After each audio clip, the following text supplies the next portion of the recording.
और भोपाल में पीएम मोदी ने पसमानदा मुस्लिमों का मुद्दा भी उठाया। उन्होंने विपक्ष पर आरोप लगाया कि मुसलमानों का वोट लेकर उनकी आवाज को दबाया गया, उनका शोषण किया गया। ये पीएम मोदी ने कहा। दरअसल पसमानदा मुस्लिमों का जो जिक्र हो रहा है, उनकी संख्या 85% है। और मैं देखता हूं कि जो हमारे पसमानदा मुसलमान भाई बहन हैं, ये वोट बैंक की राजनीति करने वालों ने हमारे जो पसमानदा मुसलमान भाई बहन हैं, उनका तो जीना भी मुश्किल करके रखा हुआ है। वो तो तबाह हो गए, उनको कोई फायदा नहीं मिला है। वे कष्ट में गुजारा करते हैं, उनकी आवाज सुनने के लिए कोई तैयार नहीं है। उनके ही धर्म के एक वर्ग ने पसमानदा मुसलमानों का इतना शोषण किया है, लेकिन इसके ऊपर कभी देश में चर्चा नहीं हुई। जो पसमानदा मुसलमान है, उन्हें आज भी बराबरी का हक नहीं मिलता। उन्हें नीचा और अछूत समझा जाता है। इसी समाज में मैं मुसलमान समाज की बात कर रहा हूं। मुसलमान भाइयों में जो हमारे पसमानदा भाई बहन हैं, जो पिछड़े हुए हैं, मैं उनकी बात करता हूं।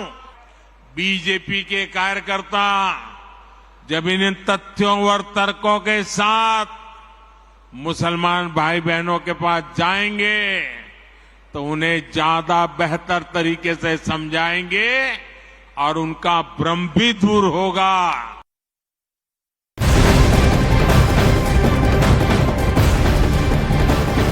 भोपाल में कार्यकर्ताओं को संबोधित करते हुए पीएम ने ट्रिपल तलाक का भी मुद्दा उठाया।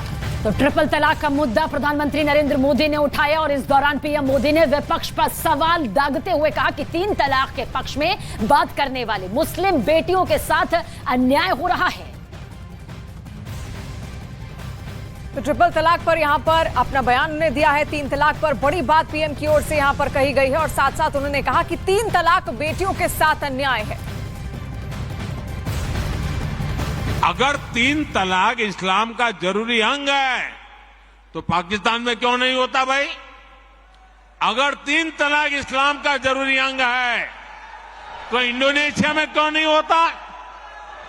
अगर 3 तलाक इस्लाम का जरूरी अंग है तो कतर, जॉर्डन, सीरिया, बांग्लादेश, ये तो सारे मुस्लिम बस्ती वाले देश हैं, वहां पर उनको बंद क्यों कर दिया?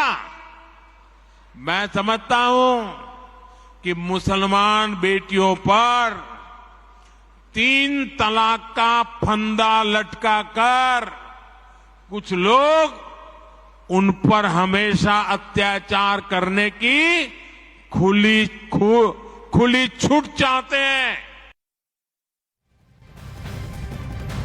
तो प्रधानमंत्री नरेंद्र मोदी ने भ्रष्टाचार के मुद्दे पर भी विपक्ष को कटघरे में खड़ा किया और जमकर विपक्ष पर बरसते नजर आए। उन्होंने लालू यादव की पार्टी आरजेडी का भी जिक्र किया और आरजेडी का नाम लेकर उनके घोटाले का जिक्र किया गया।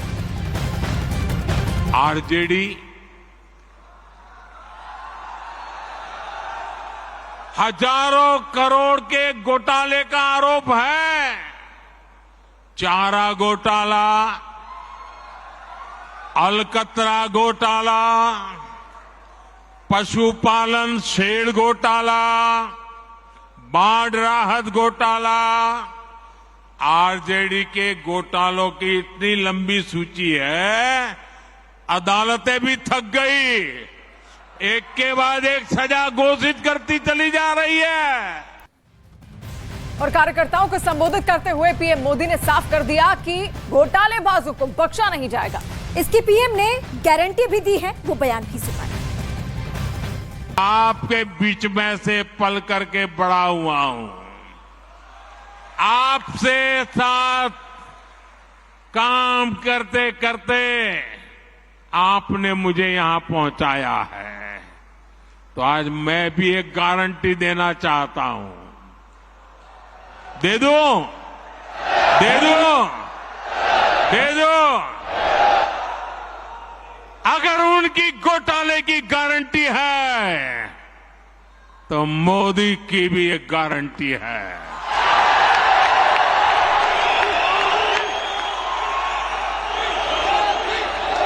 और मेरी गारंटी है, हर घोटालेबाज पर कार्रवाई की गारंटी।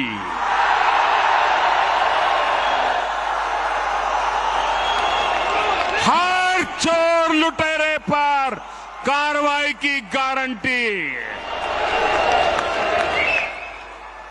जिसने गरीब को लूटा है, जिसने देश को लूटा है, उसका हिसाब तो हो करके रहेगा।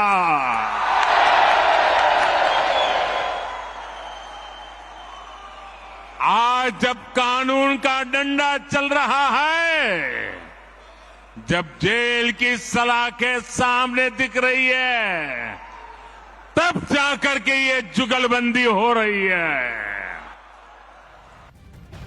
भोपाल में पीएम नरेंद्र मोदी के बयान पर विपक्ष ने तीखी प्रतिक्रिया दी है। दरअसल कांग्रेस, समाजवादी पार्टी और आम आदमी पार्टी ने प्रधानमंत्री नरेंद्र मोदी के बयान का सख्त विरोध किया।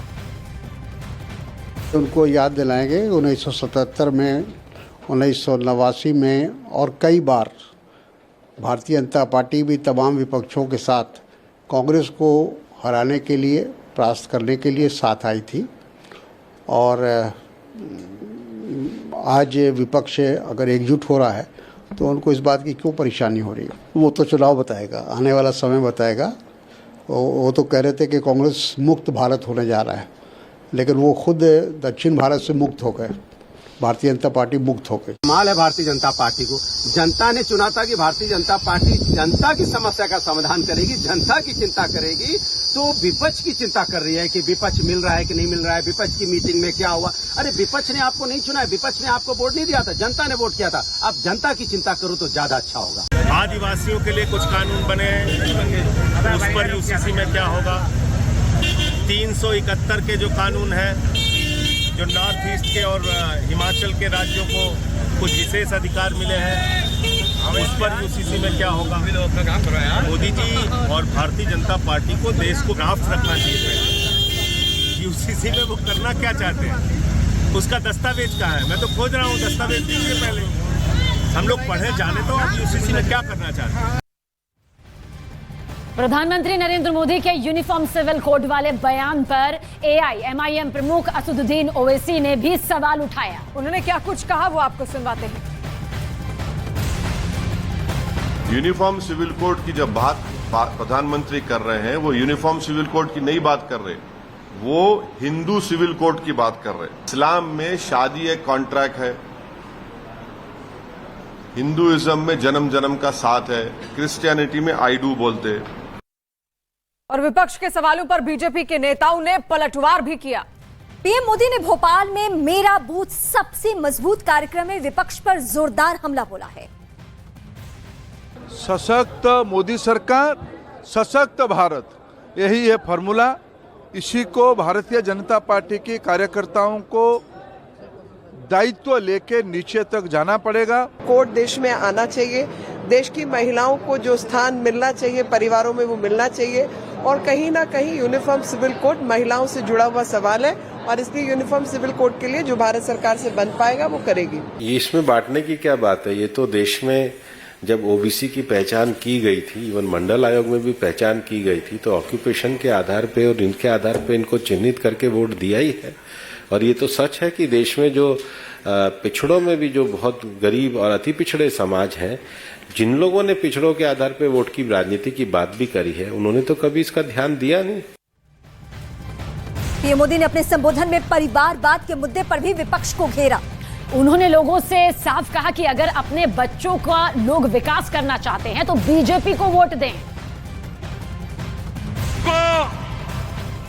गांधी परिवार के बेटे बेटी का विकास करना हो तो फिर कांग्रेस को वोट दीजिए। आपको मुलायम सिंह जी के बेटे का भला करना है तो फिर समाजवादी पार्टी को वोट दीजिए। अगर आप लालू परिवार के बेटे बेटियों को उनका भला करना चाहते हो तो आरजेडी को वोट दीजिए। आपको शरद पवार जी की बेटी का भला करना हो तो आप एनसीपी को वोट दीजिए।